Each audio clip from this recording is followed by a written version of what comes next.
ప్రియమైన స్నేహితులారా, మిమ్మల్ని అందరినీ నేటి ఈ ప్రేమధార కార్యక్రమానికి స్వాగతం పలుకుచున్నాం. మీరందరూ దినదినము దేవునిలో ఎదుగుతూ ఇతరులకు ఆశీర్వాదకరంగా ఉన్నారని తలస్తున్నాం. మేము మీ కొరకు, మీ కుటుంబాల కొరకు క్రమంగా ప్రార్థిస్తున్నాం. నేటి ఈ కార్యక్రమంలో ప్రత్యక్షపు గుడారం యొక్క నిర్మాణము మరియు దాని యొక్క నమూనాను గూర్చిన విషయాలను చర్చిస్తాం. ఇక ఆ విషయాలను గూర్చి తెలుసుకుందామా?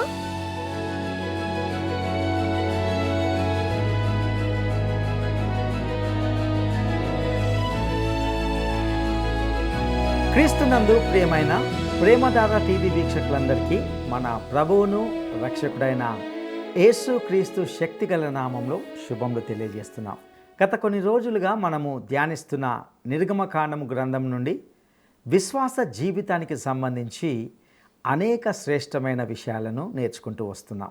ఐగుప్తు దేశంలో బానిసలుగా ఉన్నటువంటి ఇశ్రాయేలు ప్రజలను దేవుడు ఒక అద్భుతమైన విధానంలో విమోచించడం మాత్రమే కాకుండా వారి పట్ల ఆయన కలిగి ఉన్న అద్భుతమైన ప్రణాళికను గురించి తెలుసుకుంటూ ఉన్నాం. ముఖ్యంగా ప్రత్యక్ష గుడారానికి సంబంధించి అందులో ఇమిడి ఉన్న లోతైన సత్యాలను తెలుసుకున్నాం. ఇక ఈనాటి పాఠంలో మనము నిర్గమకాండము 36, 37 అధ్యాయాలను ధ్యానించుకోబోతున్నాం. ముందుగా నిర్గమకాండము 36వ అధ్యాయంలోని విషయాలను గురించి ఆలోచిద్దాం. వాస్తవానికి ఈ అధ్యాయము మనలను ప్రత్యక్ష గుడారం వద్దకు తిరిగి తీసుకుని వస్తుంది. దానిని ఎలా నిర్మించాలో దానికి సంబంధించిన సూచనలను మనం ఇప్పటికే చూసాం.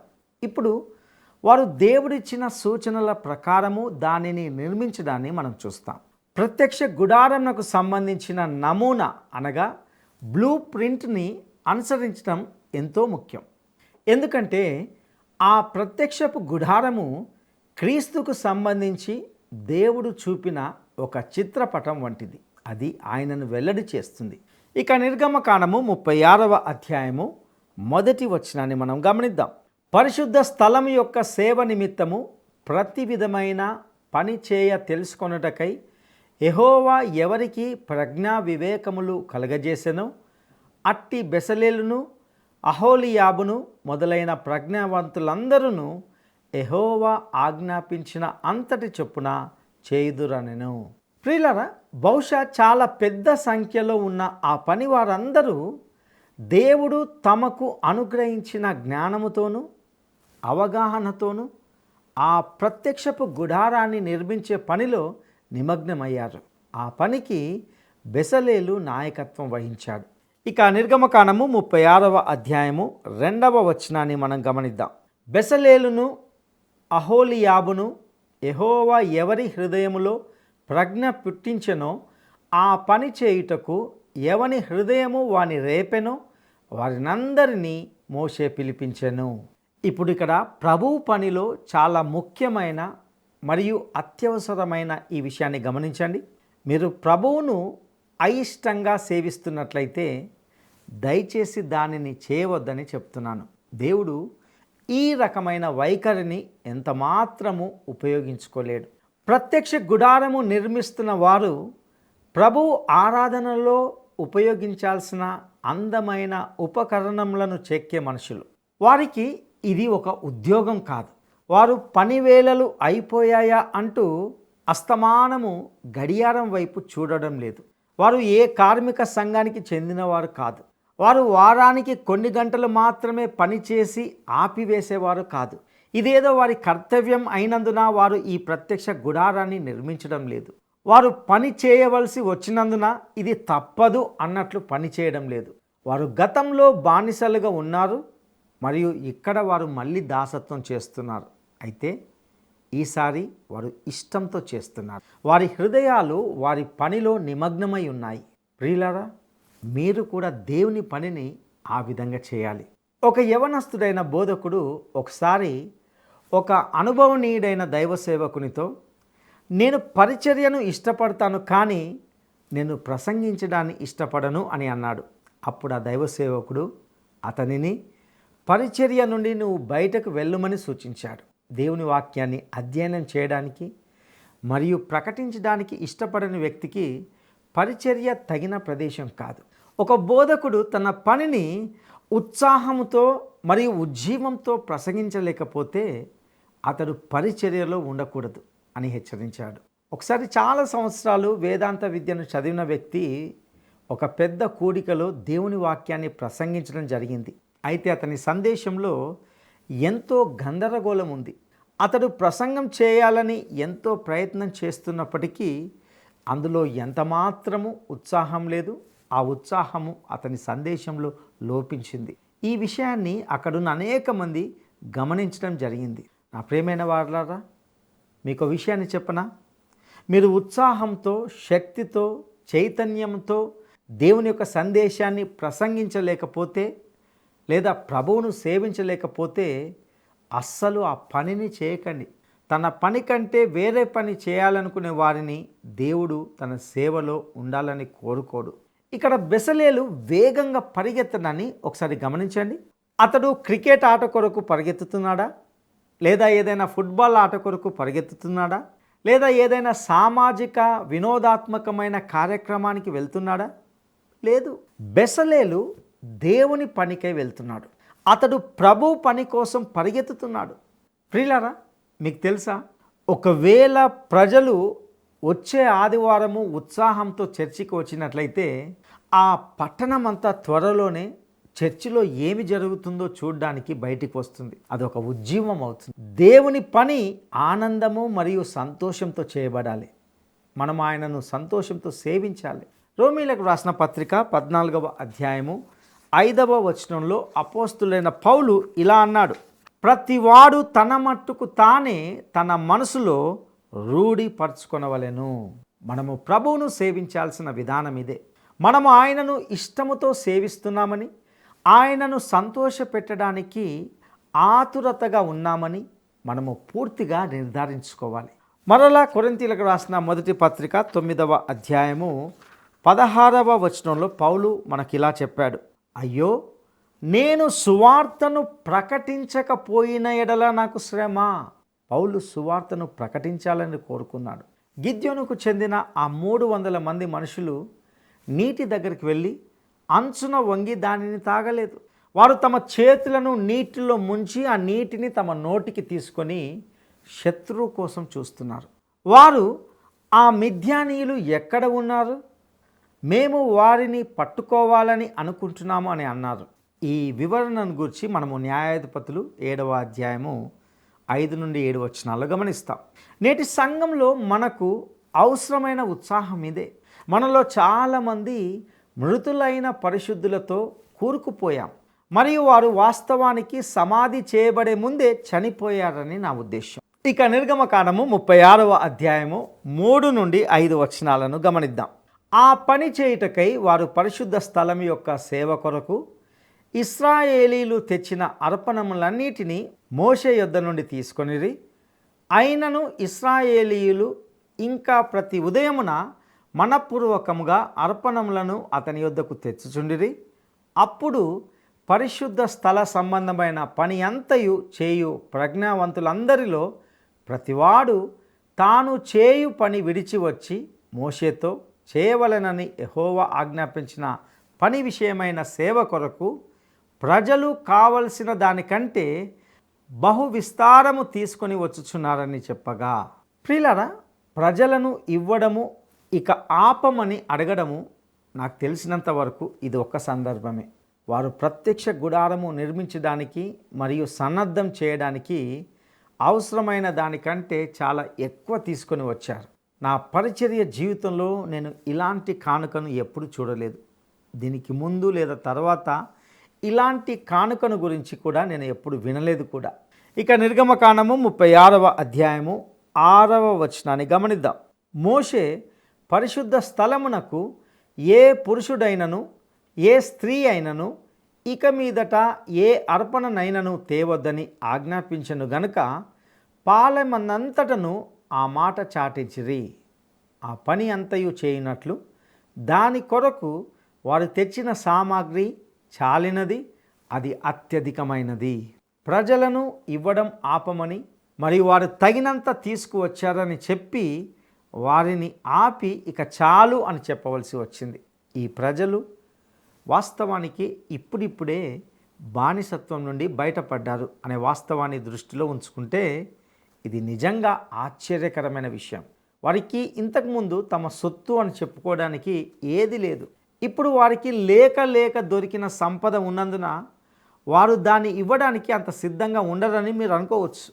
కానీ వారు తమ దేవునికి ఉదారంగా, సంతోషంగా, ఉత్సాహంగా ఇవ్వడానికి ఇష్టపడ్డారు. మీరు దేవుని కోసం ఏమి చేసినా మీరు అలాగే చేయాలి. దేవుడు ఆ విధంగానే చేయాలని మనలను కోరుకుంటున్నాడు. ప్రియులారా, ఇక్కడ మనం నేర్చుకోవాల్సిన పాఠం ఏమిటంటే దేవుడు మనము సంతోషంగా ఇవ్వాలని కోరుకుంటున్నాడు. కొన్ని సంవత్సరాల క్రితం వరకు మీకు నొప్పి, బాధ కలిగే వరకు ఇవ్వండి అనే నినాదం ఉండేది. ఇక్కడ దేవుడు ఒకవేళ ఇవ్వడం అనేది నీకు బాధ కలిగిస్తే ఇవ్వవద్దు అని చెప్పాడు. మన దేవుని ఆరాధన ఆనందంతో ఉండాలి, మరియు మనం ఇచ్చే అర్పణ కూడా అలాగే ఉండాలి. ప్రియులారా, ఈ అధ్యాయంలో మనము ప్రత్యక్ష గుడారం యొక్క వివిధ వస్తువులు మరియు భాగాలను మళ్ళీ పరిశీలిస్తున్నట్లుగా కనిపిస్తుంది. ఇది పునరావృతం అయినట్లుగా మనకు అనిపిస్తుంది. కానీ ఇంతకుముందు మనకు ప్రత్యక్ష గుడారం యొక్క బ్లూ ప్రింట్ అనగా నమూనా మాత్రమే ఇవ్వబడింది. కానీ ఇప్పుడు మనం ఆ పని క్రియారూపకంగా అమలుపరిచే సమయానికి వస్తున్నాం. మనకు బ్లూ ప్రింట్ అనగా నమూనా మరియు ఉపకరణములు మాత్రమే అవసరం కాదు, కానీ మనము పనిని కూడా చేయాలి. ఇశ్రాయేలు ప్రజలు ఈ అధ్యాయంలో పనికి ప్రారంభిస్తున్నారని మనం గమనించాలి. ఇక నిర్గమకాండము 36వ అధ్యాయము 8వ వచనాన్ని గమనిద్దాం. ఆ పని చేసిన వారిలో ప్రజ్ఞగల ప్రతి వాడును మందిరమును 10 తెరలతో చేసెను.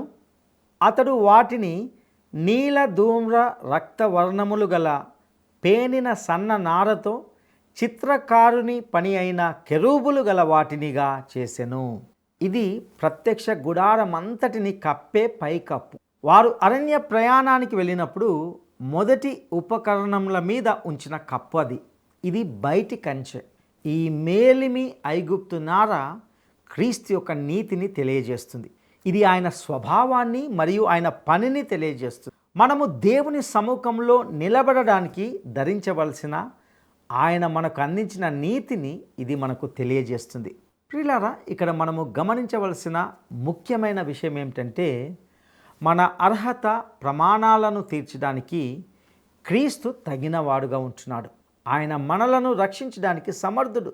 ఆయన మనలను విడిపించడానికి సమర్థుడు. ఆయన మనలను కాపాడడానికి సమర్థుడు. ఇక మేక వెంట్రుకల తెరలు, పొటేళ్ల చర్మపు పైకప్పులు, పలకలు మరియు దిమ్మెలు కూడా ఒక విధంగా లేదా మరొక విధంగా క్రీస్తు యొక్క వ్యక్తిత్వాన్ని తెలియజేస్తాయి. ఈ ప్రత్యక్ష గుడారము పొడవు 30 మూరలు, వెడల్పు 10 మూరలు, ఎత్తు 10 మూరలు. ఇది తుమ్మకర్రతో చేయబడింది. మరియు పలకలు చుట్టూ బంగారుతో కప్పబడి ఉండేవి. పలకలు 1.5 మూరల వెడల్పు కలిగి ఉండేవి. అరణ్యంలో సాగిన ఆ ప్రయాణంలో అవి మోయడానికి చాలా బరువుగా ఉండడంతో వాటిని బండ్లలో తరలించారు. అయినప్పటికీ ఉపకరణములన్నీ కూడా లేవి గోత్రపు యాజకుల భుజాలపై మోయబడేవి. ఈ బంగారు పలకలు అనేవి నిలువుగా ఉంచబడవలసి ఉండేవి. కానీ ప్రతి ఒక్కటి వెండి దిమ్మెలు అమర్చే నిర్దిష్ట దిమ్మెలు కలిగి ఉండేవి. మరియు గుడారం మొత్తము వెండి మీద ఆధారపడి ఉండేది. వెండి విమోచనను సూచిస్తుంది. ప్రియులారా, ప్రత్యక్ష గుడారము ఈ అడ్డకర్రల ద్వారా పటిష్టంగా ఉంచబడింది. ప్రతి పలకలో కొన్ని ఉంగరాలు ఉంచబడ్డాయి. మరియు అది ఏర్పాటు చేయబడినప్పుడు ఈ అడ్డకర్రలు ఉంగరాల ద్వారా జారి గుడారమును కలిపి ఉంచేవి. ఒక్క మాటలో చెప్పాలంటే ఇది ఒక చిన్న భవనంగా ఉండింది. ప్రత్యక్ష గుడారంనకు ఒక లోపలి తెర ఉండేది. అది గుడారంను 2 విభాగాలుగా విభజించింది. చిన్న విభాగాన్ని అతి పరిశుద్ధ స్థలమని మరియు పెద్ద విభాగాన్ని పరిశుద్ధ స్థలమని పిలుస్తారు. గుడారంలోని ప్రతిదీ ప్రభు అయిన యేసు క్రీస్తు వ్యక్తిత్వము లేదా ఆయన పనిలో కొంత భాగాన్ని చిత్రీకరించింది. ఇక ఇప్పుడు మనము నిర్గమకాండము 37వ అధ్యాయంలోకి వస్తున్నాం. ఇందులో ముఖ్యంగా గుడారం యొక్క ప్రణాళికను గుర్చిన వివరాలను చూస్తాం. ఈ అధ్యాయంలో ప్రస్తావించబడిన ప్రతిదీ నిర్గమకాండము పుస్తకంలోని మునుపటి అధ్యాయాల్లో చర్చించబడింది. మునుపటి అధ్యాయాల్లో ఉదహరించబడిన లేఖనాలను పునరావృతం చేయడం కంటే నేను కొన్ని ముఖ్యమైన విషయాలు మరియు ప్రాథమికమైన ప్రాముఖ్యత కలిగినవని నేను భావించే విషయాలను మాత్రమే మరలా ప్రస్తావిస్తాను. ఇక బయటి ప్రాంగణంలో ఉన్నవి 2 వస్తువులు. అవి ఇత్తడి బలిపీఠము మరియు ఇత్తడి గంగాళము. మీరు పరిశుద్ధ స్థలంలోకి అడుగుపెట్టినప్పుడు అక్కడ 3 వస్తువులు ఉన్నాయి. బంగారు దీపము, సన్నిధి రొట్టెల బల్ల మరియు ధూపవేదిక. అలాగే అతి పరిశుద్ధ స్థలములో నిబంధన మందసము మరియు కరుణాపీఠం ఉన్నాయి. ప్రత్యక్ష గుడారంనకు 3 విభాగాలు ఉన్నాయి మరియు గుడారంనకు 3 ప్రవేశాలు కూడా ఉన్నాయి. ఒకటి, గుడారం చుట్టూ ఉన్న నార కంచె గుండా ఒక ద్వారం అనగా ప్రవేశం ఉండేది. 2, పరిశుద్ధ స్థలంలోకి వెళ్ళే ఒక ప్రవేశం ఉండేది. మూడవదిగా ఆ 3వ ప్రవేశ ద్వారము అతి పరిశుద్ధ స్థలంలోకి దారితీసేది. లేవియ కాండంలో మనము చూడబోతున్నట్లుగా అక్కడ ప్రధాన యాజకుడు మాత్రమే సంవత్సరానికి ఒకసారి గొప్ప ప్రాయశ్చిత్త దినాన వెళ్ళి కరుణాపీఠం మీద రక్తాన్ని ప్రోక్షించేవాడు. దానివల్లనే అది కరుణాపీఠంగా మారింది. 7 విధాలైన వస్తు సామాగ్రి ఒక అద్భుతమైన చిత్రాన్ని మనకు అందించే విధంగా అమర్చబడ్డాయి. ఇత్తడి బలిపీఠము క్రీస్తు శిలువను సూచిస్తుంది. ఆ శిలువ వద్దే మనకు పాప క్షమాపణ లభిస్తుంది. ఇత్తడి గంగాళము తన స్వంత వారిని క్రీస్తు కడుగుతాడు లేదా శుద్ధీకరిస్తాడు అనే వాస్తవాన్ని తెలియజేస్తుంది. ఇత్తడి గంగాళము మనము మన పాపాలను ఒప్పుకొని ఆయన క్షమాపణ మరియు శుద్ధిని పొందే ప్రదేశం. ఇక పరిశుద్ధ స్థలము ఆరాధన స్థలం. అందులో బంగారు దీపస్తంభం ఉంది. ఇది లోకానికి వెలుగైన క్రీస్తును సూచిస్తుంది. సన్నిధి రొట్టెల బల్ల మనము జీవించడానికి తీసుకునే జీవాహారమైన క్రీస్తును చిత్రీకరిస్తుంది. ధూపవేదిక ప్రార్థనా స్థలం. క్రీస్తు మన మధ్యవర్తి అనే వాస్తవాన్ని ఇది తెలియజేస్తుంది. హెబ్రీలకు రాసిన పత్రికల్లో ధూపవేదిక పరిశుద్ధ స్థలంలో కాకుండా అతి పరిశుద్ధ స్థలంలో ఉంచబడింది. ఎందుకంటే మన మధ్యవర్తి ఇప్పుడు పరలోకంలో ఉన్నాడు కాబట్టి. అయితే ఈ ధూపవేదిక పరిశుద్ధ స్థలంలో కూడా బయట ఉంది. ఈ రోజున అక్కడకు మీరు మరియు నేను రావచ్చు. విశ్వాసులు దేవుణ్ణి ఆరాధించాలనుకున్నప్పుడు వారు పరిశుద్ధ స్థలంలోకి వస్తారు. ఒప్పుకోలు, స్తుతి, కృతజ్ఞతలు, విజ్ఞాపన, అభ్యర్థనలు చేయడము ఇవి ఆరాధనతో సంబంధం కలిగి ఉంటాయి. మరియు ఇవన్నీ పరిశుద్ధ స్థలంలో ఉన్నాయి. మీకు లోకం ఇచ్చే వెలుగు కావాలంటే మీరు బయటికి వెళ్ళవచ్చు. కానీ మీకు దీపస్తంభం ఇచ్చే వెలుగు కావాలంటే మాత్రము మీరు లోపలికి రావాలి. క్రీస్తును సేవించడానికి మీరు ఇహలోక జ్ఞానం ద్వారా కాకుండా దేవుని వాక్యపు వెలుగు ద్వారా నడవాలి. జార్జ్ హవెల్ అనే ఒక చిత్రకారుడు మధ్య విభజన తెర లేకుండా ఈ ప్రత్యక్ష గుడారపు అంతర్భాగాన్ని చిత్రీకరించాడు. వెనుక భాగము అతి పరిశుద్ధ స్థలాన్ని సూచిస్తుంది. ఇక్కడే నిబంధన మందసం ఉంచబడేది. ముందు భాగము పరిశుద్ధ స్థలాన్ని చూపిస్తుంది. ఇందులో దీపవృక్షం, ధూపవేదిక మరియు సముఖపు రొట్టెల బల్ల ఉండేవి. ఇక అతి పరిశుద్ధ స్థలము దేవుని సముఖములో యేసు క్రీస్తును చిత్రీకరిస్తుంది. హెబ్రీలకు రాసిన పత్రికలో మనము కృపాసనమును సమీపించాలని చెప్పబడింది. కరుణాపీఠము దీనిని చిత్రీకరిస్తుంది. మరియు ఇక్కడ మనము సహాయం పొందే కృపను మరియు అవసర సమయంలో కరుణను పొందుతాము. విశ్వాసుల కోసము పరలోకంలో ఒక కరుణాపీఠం ఉంటున్నది. క్రీస్తు ఈ భూమి మీదకి వచ్చినప్పుడు ఆయన ప్రత్యక్ష గుడారం యొక్క చిత్రణను నెరవేర్చడమే కాకుండా ఆయన చాలా అసాధారణమైన పని చేశాడు. అరణ్యంలోని గుడారము ఎల్లప్పుడూ భూమికి సమాంతరంగా ఉండేది. ఇది భూమి యొక్క చదునైన ఉపరితలంపై ఏర్పాటు చేయబడింది. దాని స్తంభాలు మరియు పలకలు వారు ఉంచిన దిమ్మల్లో ఉంచబడేవి. కానీ క్రీస్తు మన పాపములకు క్రయధనమును చెల్లించడానికి వచ్చినప్పుడు ఆయన ప్రత్యక్ష గుడారంను నిలువుగా చేశాడు. సిలువ అనేది దేవుని గొర్రెపిల్ల, మన పాపముల కోసము అర్పించబడిన ఇత్తడి బలిపీఠం. మనలను రక్షించడానికి ఆయన ఇక్కడ మరణించాడు. కానీ మన రక్షణను కాపాడడానికి ఆయన తిరిగి పరలోకానికి వెళ్ళాడు. అక్కడ ఆయన నేటికి జీవించి ఉన్నాడు.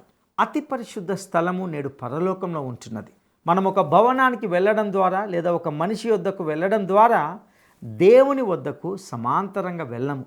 కానీ మనము పరలోకం వైపు చూసి నేరుగా ఆయన వద్దకు అనగా యేసుక్రీస్తు ద్వారా వెళ్తాం. ఎందుకంటే 1 తిమోతి పత్రిక 2వ అధ్యాయము 5వ వచనంలో చెప్పబడినట్లుగా దేవుడొక్కడే, దేవునికిని నరులకును మధ్యవర్తియు ఒకడే, ఆయన క్రీస్తు యేసను నరుడు. ప్రియ స్నేహితుడా, ఈ ప్రత్యక్ష గుడారాన్ని చూసిన తర్వాత నేడు నీవెక్కడ ఉన్నావు? నీవు ఇత్తడి బలిపీఠం వద్ద నిలబడి రక్షింపబడాల్సిన అవసరతలో ఉన్నావా? నేడు అక్కడికి వెళ్ళవలసిన సంఘ సభ్యులు కూడా చాలామంది ఉంటున్నారు. నీవు గంగాళం వద్ద నీ పాపాలను ఒప్పుకొని శుద్ధి చేయబడాల్సిన స్థితిలో ఉన్న మురికి క్రైస్తవుడుగా ఉన్నావా? లేక నీవు నేడు చీకట్లు నడుస్తున్నావా? పరిశుద్ధ స్థలంలోకి అడుగుపెట్టి బంగారు దీపస్తంభం యొక్క వెలుగు ద్వారా నీవు నడిపించబడగలవు. బహుశా నీ ఆధ్యాత్మిక జీవితము కొంచెం బలహీనంగా ఉండవచ్చు. అయితే నీవు పోషణ పొందడానికి క్రీస్తును జీవాహారంగా భుజించగలవు. బహుశా నీ ప్రార్థన జీవితము దయానీయమైన పరిస్థితిలో ఉండవచ్చు. అలాగైతే నీవు ధూప వేదిక ముందు నిలబడు. బహుశా నీవు ఇబ్బందులు ఉండవచ్చు. అటువంటి పరిస్థితుల్లో నీవు ఉన్నట్లయితే నీకు కరుణ, కృప మరియు సహాయం అవసరం. నేడు నీ కోసము ఒక కరుణాపీఠం ఉంది. అక్కడికి వెళ్ళి నీ కోసము వేచి ఉన్న సహాయాన్ని అంగీకరించు. దేవుడు నిన్ను ఆశీర్వదించి నిన్ను నడిపించాలని కోరుకుంటున్నాడు. ప్రియ సహోదరుడా, సహోదరి, ఈ సందేశం ద్వారా ప్రత్యక్ష గుడారంలోని ప్రతి వస్తువు క్రీస్తును గూర్చి, ఆయన పనిని గూర్చి తెలియజేస్తుందనే విషయాన్ని గ్రహించాం. ఈ సత్యాలను నీ వ్యక్తిగత జీవితానికి అన్వయించుకొని ఆయనిచ్చే రక్షణను పొందుకున్నావా? అటి కృప దేవునికి దయచేయనుగాక. దైవాశీస్సు ప్రార్థన చేసుకుందాం. మహాపరిశుద్ధుడా, నమ్మదగిన దేవా, నీ దయగల నామానికి స్తుతులు స్తోత్రాలు చెల్లిస్తుంటున్నాం. ప్రభువా, ప్రత్యక్ష గుడారం యొక్క మర్మములను, క్రీస్తు యొక్క సాదృశ్యంగా ఉన్న ప్రత్యక్ష గుడారాన్ని ఎంతో స్పష్టంగా మీరు మాకు నేర్పించిన విషయానికై నీకు వందనాలు. ప్రభువా, అందులోని ప్రతి పాత్ర, ప్రతి వస్తువు, ప్రతి సామాగ్రి క్రీస్తు యొక్క ఔన్నత్యాన్ని సూచించేవిగా ఉంటున్నాయి. ప్రభువా, ఏ రీతిగానైతే ప్రభువా మేము అతి పరిశుద్ధ స్థలమైన దేవుని సహవాసానికి వెళ్ళాలంటే అనేక దశలు దాటుకుంటూ, ముఖ్యంగా ప్రభువా ఆ యొక్క ఇత్తడి గంగాళము కానీ, ఇత్తడి బలిపీఠం కానీ ఈ అనుభవం గుండా వెళ్ళినప్పుడే క్రమంగా ప్రభువా మేము క్రీస్తు ద్వారా, క్రీస్తును బట్టి దేవుని చేరుకుంటామనే గొప్ప సత్యాన్ని నేర్చుకున్నాం. ప్రభువా, ఈరోజు కూడా దేవుణ్ణి సమీపించడానికి ఉన్నటువంటి ఏకైక మార్గము యేసుక్రీస్తు మాత్రమే. యేసుక్రీస్తు ద్వారానే మేము అట్టి గొప్ప ఆధిక్యతను పొందుకోవడానికి నీ కృపా సహాయము దయచేయవలసిందిగా ప్రార్థిస్తూ మా రక్షకుడును నమ్మదగిన యేసయ్య శ్రేష్టమైన నామములో అడిగి స్తుతించి వేడుకుంటున్నాము తండ్రి. ఆమేన్.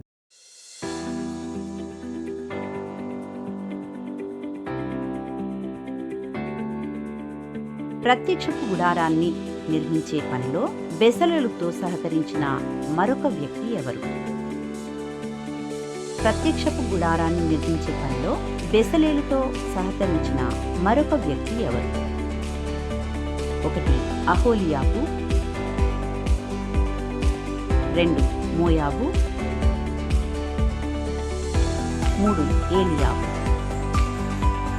ఈ ప్రశ్నకు సరైన జవాబును ఈ వాట్సాప్ నంబర్కు పంపండి. మా వాట్సాప్ నంబర్ 9399952570. ప్రియ మిత్రులారా, మీరు నేటి ఈ సందేశం ద్వారా విలువైన, శ్రేష్టమైన, అనేక లోతైన ఆధ్యాత్మిక సత్యాలను నేర్చుకున్నారని, మీ ఆధ్యాత్మిక జీవితాలకు అవి దోహదకరంగా ఉన్నాయని తలస్తున్నాం. మరింత లోతుగా సత్యాలను తెలుసుకోవడానికి యూట్యూబ్ ద్వారా కానీ, యాప్ ద్వారా కానీ సందేశాలను వినవచ్చు. మరియు ఈ స్క్రీన్ మీద ఉన్న ఫోన్ నంబర్ ద్వారా సంప్రదించి మీ ప్రార్థన మనవులను తెలిపినట్లయితే మేము మీ కొరకు ప్రార్థిస్తాం. దేవుడు మిమ్మును దీవించునుగాక. ఆరాధన స్తుతి ఆరాధన ఆరాధన స్తుతి ఆరాధన ఆరాధన స్తుతి ఆరాధన.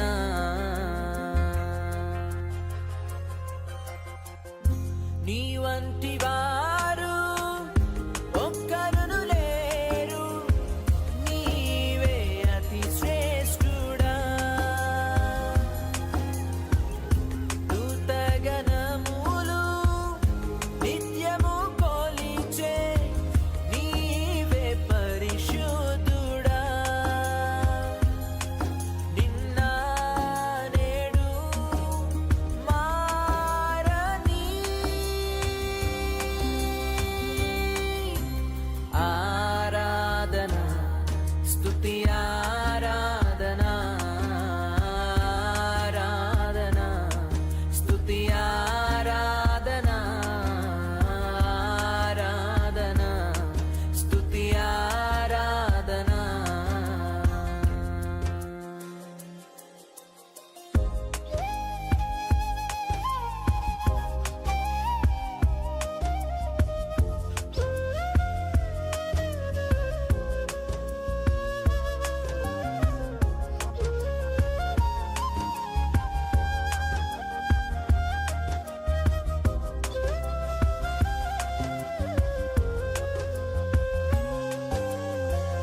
అబ్రహాము ఇస్సాకును బలి ఇచ్చిన ఆరాధన, రాళ్లతో చంపబడిన స్టెఫను వలె ఆరాధన.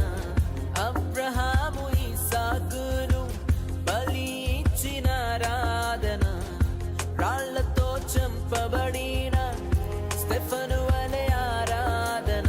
ఆరాధన స్తుతి ఆరాధన ఆరాధన స్తుతి ఆరాధన.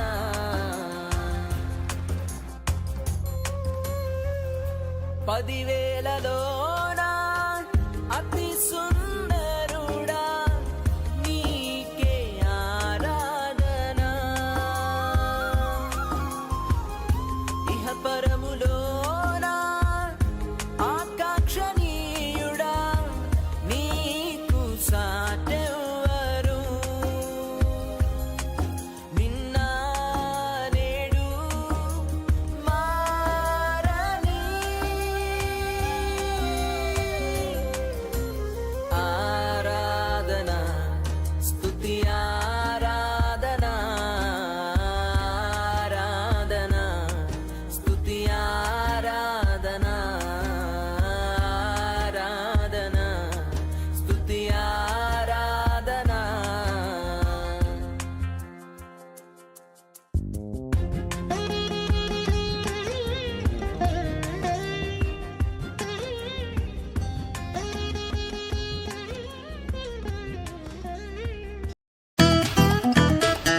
ఈ కార్యక్రమం మీకు నచ్చిందా? అయితే వెంటనే మిస్డ్ కాల్ ఇవ్వండి.